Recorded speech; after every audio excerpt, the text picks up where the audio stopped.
میرے محترم دوستوں بزرگوں، اگر اللہ سے لین دین پڑ جائے، اگر اللہ سے میرے عزیز و تجارت ہو جائے، اللہ سے سودا ہو جائے، رب اکبر کی قسم ہے میں ذمہ داری سے جامعہ عثمانیہ کے منبر پر جمعۃ المبارک کے خطبہ میں باوضو کے کہہ رہا ہوں، اللہ کی قسم نقصان کا تو شائبہ بھی دل میں، رتی برابر بھی دل میں نہیں آنا چاہیے۔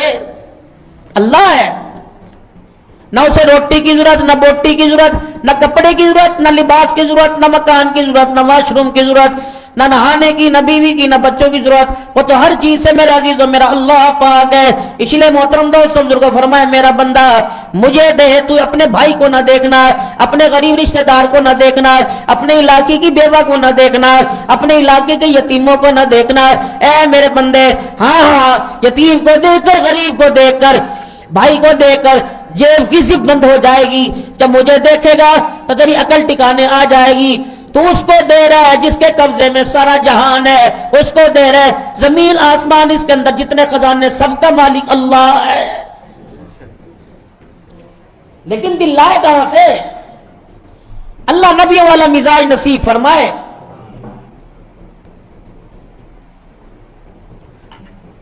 منافقوں نے کہا ہاں ایسا ہی مان لے کے آئے جیسے بیوقوف لائے۔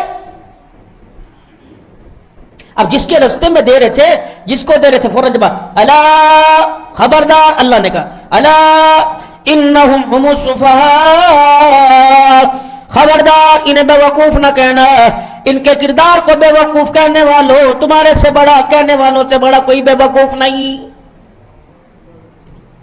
کبھی اللہ کہہ رہے وَلَٰكِن لَّا يَعْلَمُونَ، کبھی اللہ فرما رہے وَلَٰكِن لَّا يَشْعُرُونَ، تمہیں پتہ ہی نہیں یہ 10 روپے میں، یہ 5 روپے میں، یہ 1 کولہ آٹے میں، پتہ نہیں انہوں نے اللہ سے کتنا بڑا تجارت کا سودا کر لیا ہے۔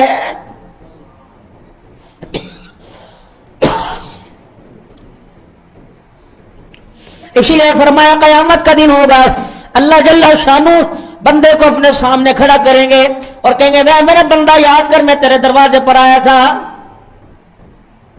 الہ العالمین تو کا تیری شان اتنی عظمت والی، تو میرے دروازے پہ کیسے آیا تھا؟ فرمایا یاد کر صبح صبح کا وقت تھا، رات کا وقت تھا، میرے دروازے پہ تیرے دروازے پہ آیا تھا اور کہا تھا مجھے اللہ اللہ کے نام پر دے۔ اے بندے اس نے باپ کا واسطہ نہ دیا، تائے چاچے کا واسطہ نہ دیا، قوم برادری کا واسطہ نہ دیا، اس نے میرا واسطہ دیا۔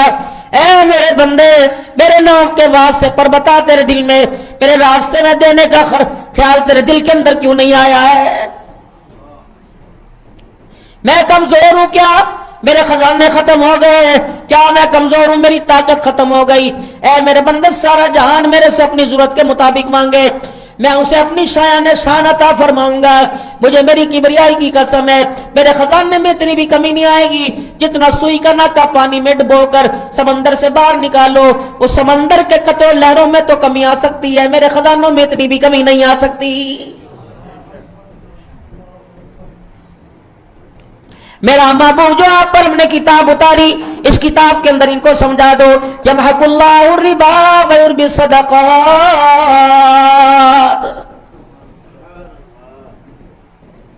جاؤ پیر محل کے بازار والوں کو بتا دو، گلی کوچوں والوں کو بتا دو، کاروبار کرنے والوں کو بتا دو، مارکیٹ سے ایڈوانس اٹھانے والوں کو بتا دو، صدقہ مال کو بڑھائے گا اور سود مال کو گھٹائے گا۔ یہ میرا فیصلہ نہیں، زمین آسمان بنانے والے رب کا فیصلہ ہے۔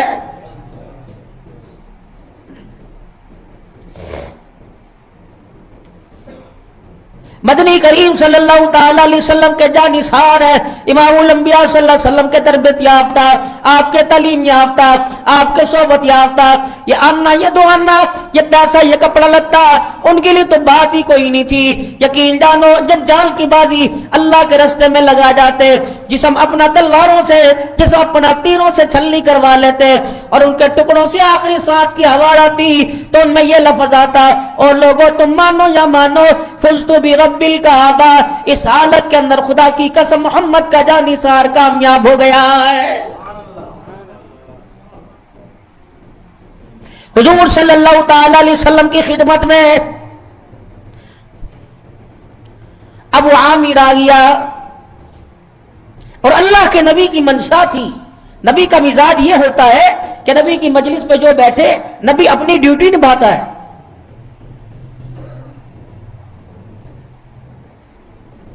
اور دائی کی صفات میں یہ امت دائی ہے. دائی کا کام دعوت دینا، بھلائی کی طرف لوگوں کو بلانا اور لوگوں کو برائی سے منع کرنا، یہ کام تھا ہمارے پاس. کیا حال ہے؟ ٹھیک ہو؟ کاروبار کیسا ہے؟ بچے کیسے ہیں؟ جوان ہو گئے؟ کتنوں کی شادی کر دی؟ یوں کی شادی کر دی؟ اچھا ٹھیک چل رہا ہے؟ روٹی کیا کھائی تھی؟ سالن کیا پکا تھا؟ بل کیسے آئے تھے؟ اچھا السلام علیکم. یہ تو امت کا معیار ہی نہیں. السلام علیکم ورحمۃ اللہ وبرکاتہ. تیرے ایمان کا کیا حال ہے؟ تیرے ایمان کی طاقت نے کیا تجھے صبح فجر کی نماز میں اللہ سے ملاقات کرنے کا موقع دیا؟ تہجد کی نماز میں تو اللہ سے کتنی ملاقات کرتا رہا. تو خدا کے دربار میں جو سارے دن سوال کر رہا تھا، ظہر میں، فجر میں، عشاء میں، مغرب میں آ کے سوال کیے، بتا تیری کن کن باتوں کا اللہ نے تہجد کی نماز میں جواب دیا ہے. یہ تھا مومن کا شان.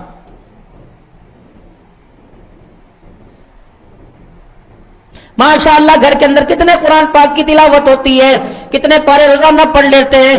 یقین جانو لوگوں، یقین جانو اگر اماں کی صحت ٹھیک ہوتی، میں تمہاری اماں جان سے، ربانی صاحب کی گھر والی سے ملاقات کرواتا، جس کے ہر وقت ہاتھ میں تسبیح ہوتی ہے. اب تو بیماری لائق ہو گئی. 4-5 سال پہلے کس اللہ والی کا روزانہ کا معمول تھا، فجر کی نماز کے بعد قرآن پاک شروع کرتی، مغرب سے پہلے پورے قرآن کی تلاوت کیا کرتی تھی. یہ بیٹھی ہوئی ہے پیچھے.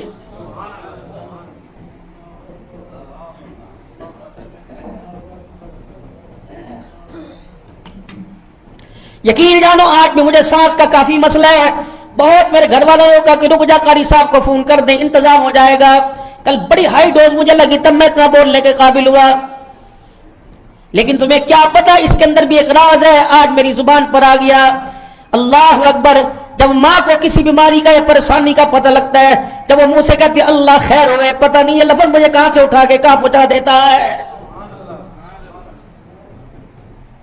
او لوگوں، اللہ کی قسم مذاق نہیں کر رہا، نمود و نمائش مجھے کرنی آتی کوئی نہیں.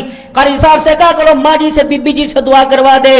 بعض اللہ والے ایسے ہوتے ہیں خدا کا عرش جن کی دعاؤں کا انتظار کرتا ہے، اور جب ان کی دعائیں آسمان میں بجاتی ہیں، اللہ کا عرش بھی ان کی دعاؤں کی وجہ سے جھومنے لگ جاتا ہے. پھر کہہ رہے ہو بات نمود و نمائش کی نہیں. ربانی صاحب کی گھر والی کو ایمانداری سے بتاؤ کتنا عرصہ ہو گیا تم نے باہر گلی کسی بازار میں دیکھا ہو؟ غیرت والے لوگ ہیں، غیرت والے گھر کی چوکٹے ہیں، جنہوں نے اپنی حیا کو بھی بچا رکھا، اپنے ایمان کو بچا رکھا. فرمایا جو اپنے ایمان اور حیا کو بچائے گا اللہ ان کی دعاؤں کو رد نہیں کرے گا. پرسوں پیر ذوالفقار صاحب سے، نقشبندی صاحب سے میری عزیز لاہور میں ملاقات ہو رہی تھی، عیادت کے لیے بیٹھے ہوئے تھے. پتہ نہیں اللہ والے کے دل کے اندر خیال آیا، میرے قریبوں کے کہنے لگے اگر بندہ علم اور ارادے کے ساتھ گناہ چھوڑ دیتا ہے تو اللہ اس بندے کی دعائیں رد کرنا بھی چھوڑ دیتا ہے. بس اتنا میرے عزیزو آپ کو مجھے خیال آ جائے، میں اکیلا نہیں ہوں، میرے ساتھ میرا دوسرا اللہ ہے.